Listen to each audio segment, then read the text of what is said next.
3 konsep bisnes jariah. Banyak orang masuk bisnes tapi tak pernah betul-betul faham konsep bisnes yang dia buat. Hari ni Jariah nak share 3 konsep bisnes yang buat Jariah bertahan sampai sekarang. Okay, pertama, bisnes jariah ni tak ada orang tengah. Kita terus dengan syarikat. Tak perlu melalui stokis A, B, C. Okay, usaha kita dikira oleh syarikat. Okey, kedua, bisnes jariah ni tak ada poin-poin PV yang pening kepala.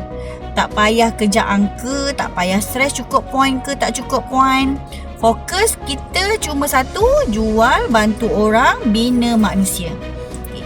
Ketiga, bisnes jariah ni tak ada pairing, matching kiri kanan, tak ada istilah line mati.